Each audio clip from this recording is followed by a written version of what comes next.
welcome back. We are going to be talking about drinking today and whether we have a drinking problem. I think there's a big gap between I'm an alcoholic and do I have a drinking problem. So we're going to look at alcohol and if that's a way that we're numbing out or if it's a social activity, just kind of answer your questions about alcohol and drinking. So, let's start out with thinking about how we've typically defined a drinking problem in our society. And I would say pre pandemic that it was you were either an alcoholic or you weren't. And that's a lot in the public discourse.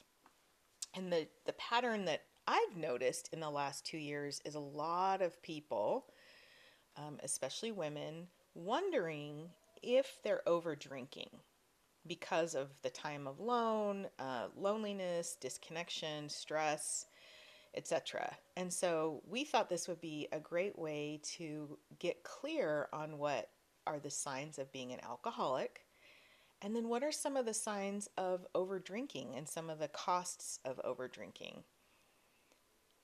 I love it. It's such a timely topic. And I love the distinction between how we viewed things before the pandemic and how we've seen things since the pandemic has occurred.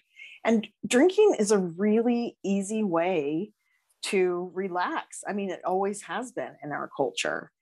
And the pandemic and the isolation, the fear, the anxiety, that type of thing has been very stressful. So it's not at all surprising that the use of alcohol or the consumption of alcohol has increased. Absolutely. And it has increased. Yes. Um, so that's another important detail. We have an increase in alcohol consumption.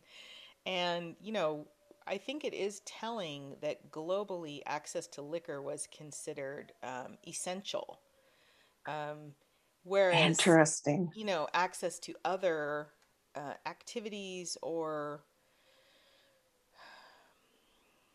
I don't want to say food. I mean, food was considered essential, but it's interesting that alcohol and liquor stores, at least in the United States, were considered an essential business, whereas gyms were not, for instance. And so that's another indication of kind of the value of um, coping in ways that may not be as adaptive as a community or as a nation or as a world. So let's be And real. It's hard. it's everywhere. Hardness, difficulty is everywhere. Yes. And I think the pandemic just kind of upped the ante. I've never gotten so many messages in my adult life of how do I know if I have a drinking problem? And I've always been very transparent that I'm sober and in recovery.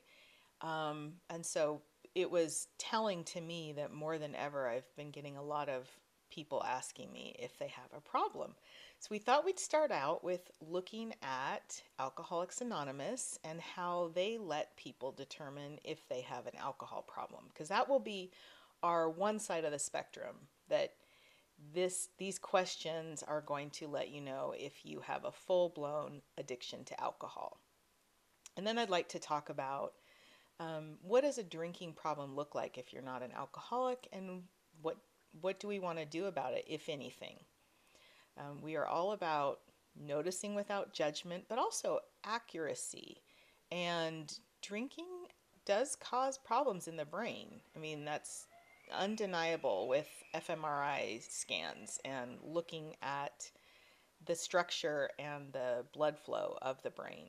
So, we're going to discuss all of that, and let's start out with our Alcoholics Anonymous questions. So, I have to pull those up. All right. I remember answering these questions and I was so angry. So, it's interesting to um, return to these questions that you get when you look at the possibility of needing to recover. First of all, have you ever decided to stop drinking for a week or so and then weren't able to make it that long?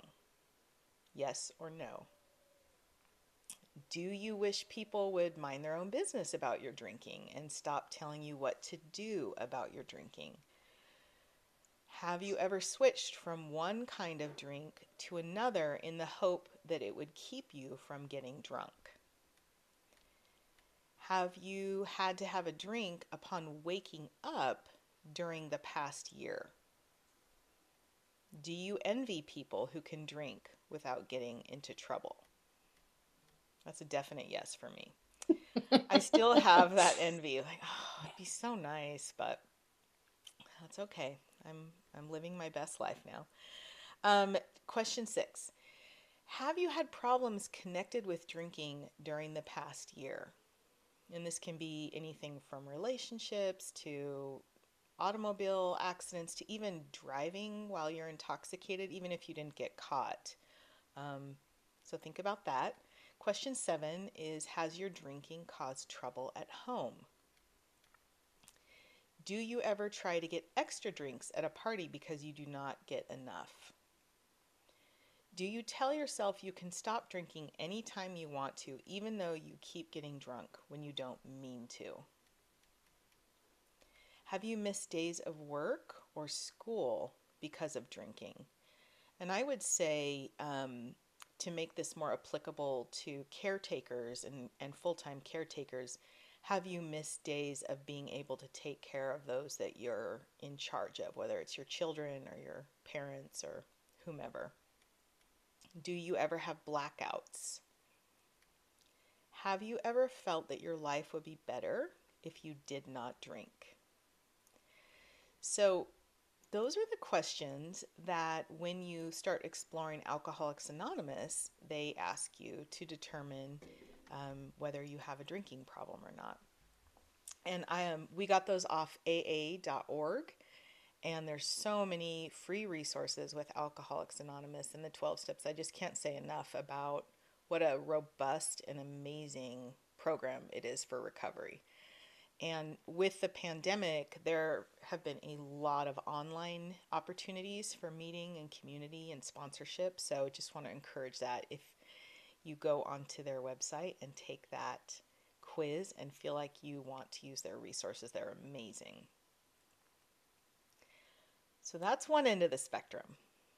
Let's say those questions don't necessarily apply to you, that it's not really gotten to the point of having consequences at home or at work, and you haven't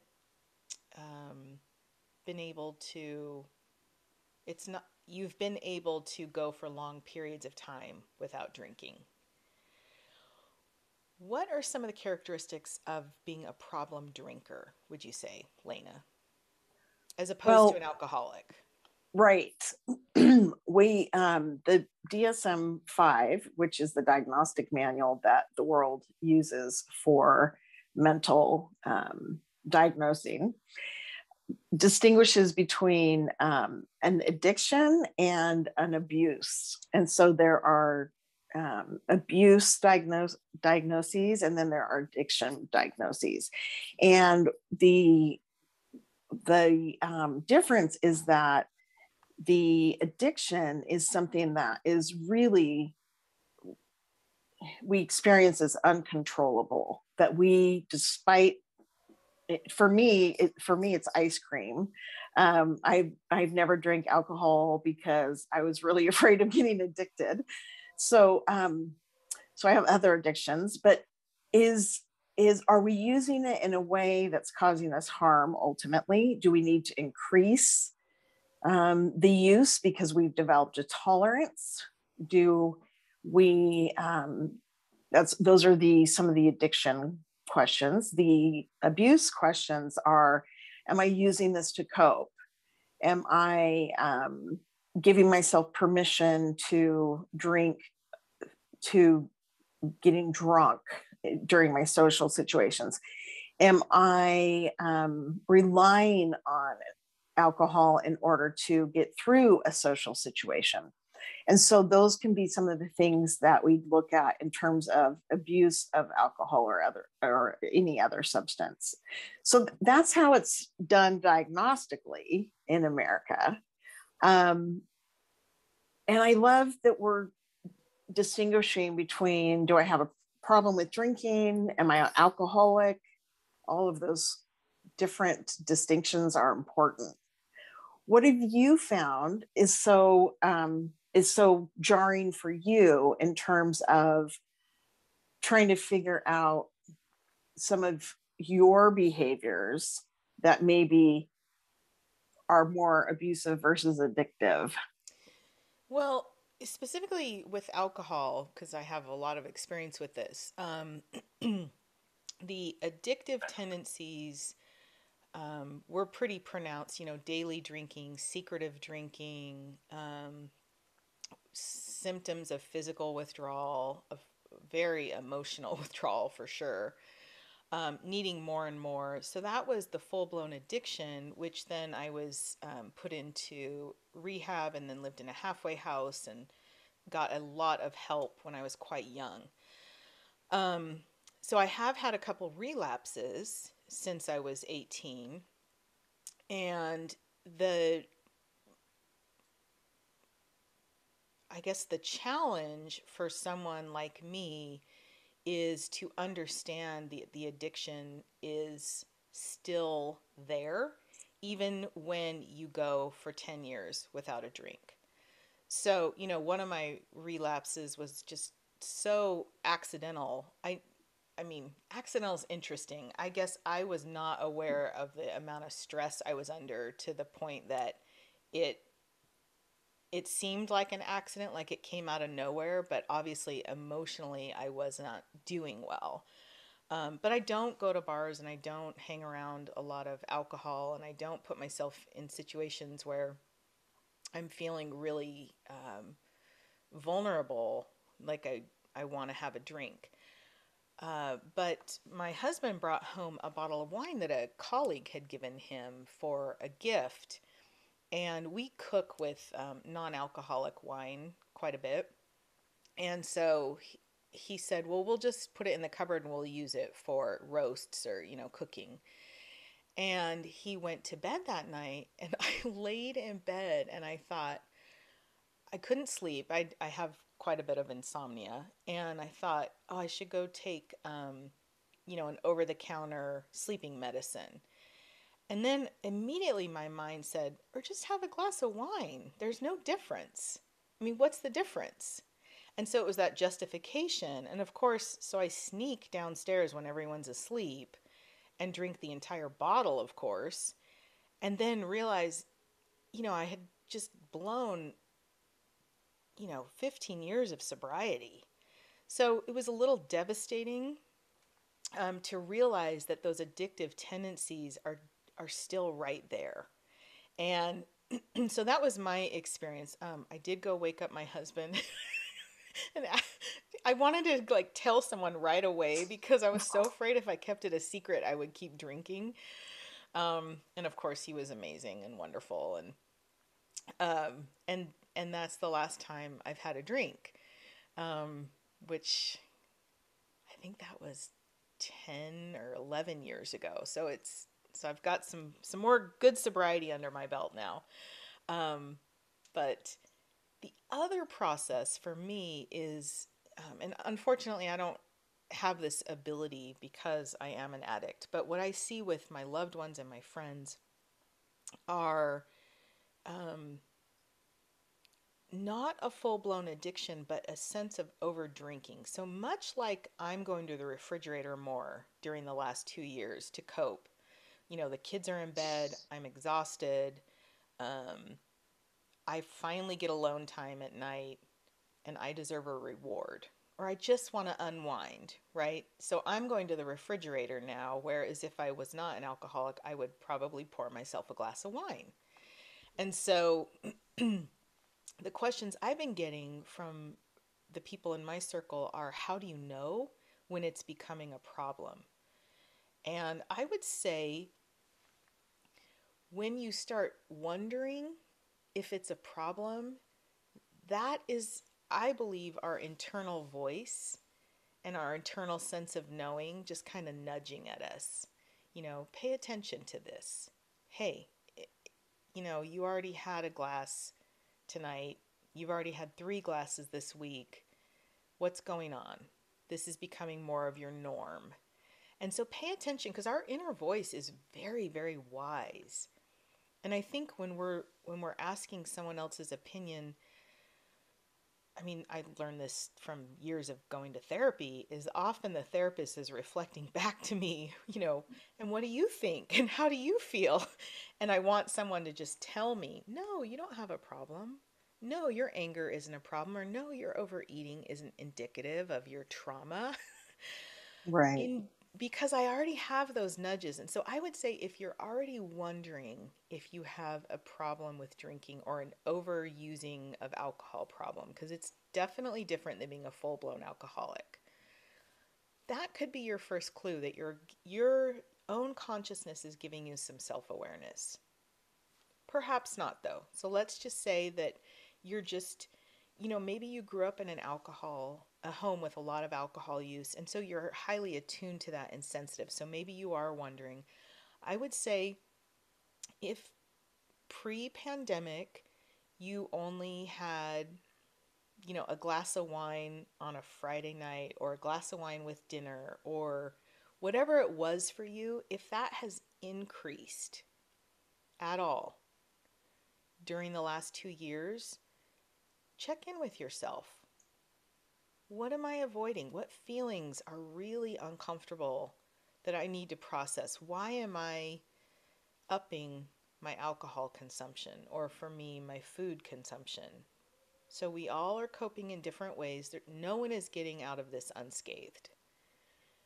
Our entire society has been, shut down and restructured over the last 2 years. And as communal animals and as um, humans, we need community to co-regulate. We need those mirror neurons to be activated and we need that connection. And so just that in and of itself is very disruptive. I would also say that if you haven't been able to function the next day at the level that um, you would like to. So, when we have an emotional cost, there is going to be a lower ability to function. So, the pandemic has made a lot of us feel kind of foggy, has caused more depression and anxiety. And so, that in and of itself needs to be validated. If we add drinking on top of that, and we're noticing an even more difficult time on the days that we've had a drink the night before or a couple drinks the night before, then that's another clue. And again, this is all just noticing our patterns and not being hard on ourselves, but we're basically figuring out a puzzle. Do I have a problem? Do I not? Okay, so maybe I don't, but am I feeling happy with where I'm at with this particular habit? And that's a different question. So perhaps you don't have a problem, but perhaps you're not feeling like you're living in your value system where you typically for the whole adult life you've only drank X, Y, or Z and now you're drinking more. And when we're out of alignment of our core value system or our core belief system, that can be really painful. I love that distinction, Amy. I think that's really helpful.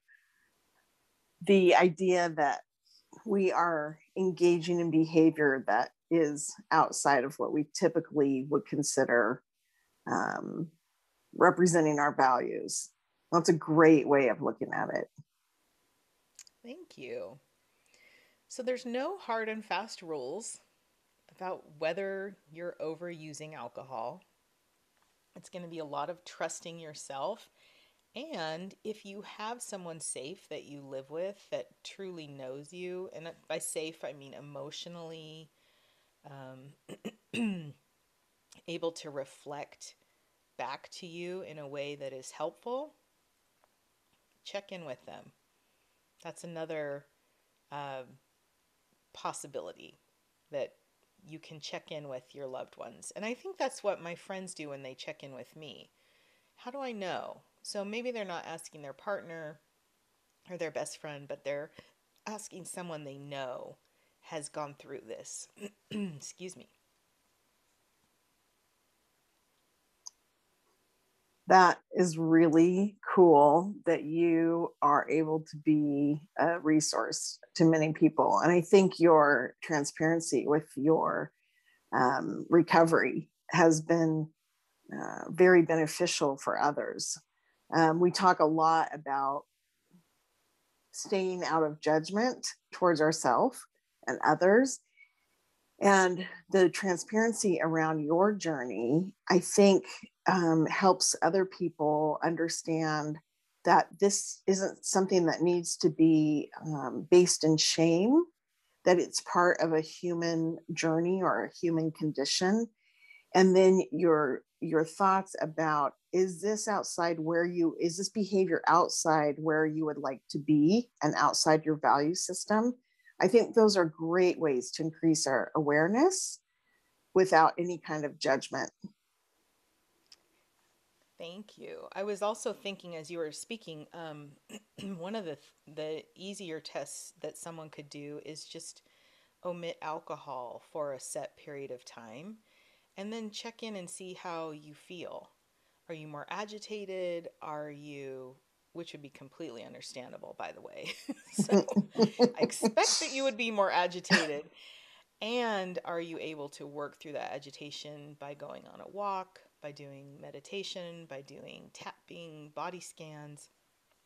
Can you choose another mechanism? Um, but I do want to touch really quickly on some of the work that Dr. Amen has done around alcohol and marijuana abuse, and looking at brain scans of people who have even one drink a week. And there is a difference between a healthy brain and a brain of someone who drinks one glass of wine a week, which I think is really interesting because in popular culture and in a lot of popular health and even some peer-reviewed literature, a glass of red wine is not considered harmful. And sometimes the literature even shows it can be beneficial. And so I think it really depends on what we're trying to maximize. And obviously, since Dr. Amen is a psychiatrist who specializes in brain scans and looking at the organism of the brain, he has a vested interest in teaching people how to maintain that brain in the healthiest way possible, structurally and in terms of blood circulation, uh, and tissue and so forth. So his work shows that even one drink a week causes your brain to be unhealthy. And so again, we all make choices. Even, eating overeating is going to cause an unhealthy body. We all make choices and we have to kind of moderate those choices between, is this something I'm okay with? And if it's a celebration and you're okay with it, and that, you know, okay, this isn't the best for my brain, and but it's also probably not going to kill me to have a glass of wine. That's between you and you, right? So, and that's part of like developing that inner sense of our alignment with our core values. I was thinking while you were talking, Amy, that um, it wraps up with a lot, or it's connected to a lot of stuff that we've been talking about, you and I together over the last year. The idea that being present, alcohol can take us away from being present. Um, and it can be a relief. The idea that our health is more than just how much I weigh. That's beautiful to also include. Being able to identify that we have the option of using informed um, choice or agency, as we've called it. So if I am consciously evaluating a choice, and then I decide to then engage in that choice, that is done from a conscious standpoint, much more than a subconscious standpoint. And being able to identify that I do have a choice, that I don't automatically have to just reach for the ice cream or the bottle, is a great way of thinking about our habits as well. Is what do I do automatically and what can I do more mindfully? And how can that mindfulness and the evaluation or assessment of my behavior serve me in terms of engaging in adaptive behavior that allows me to grow and heal and thrive. Wonderful. Well, thank you so much for another great discussion, and we will see you all next week. Thank you.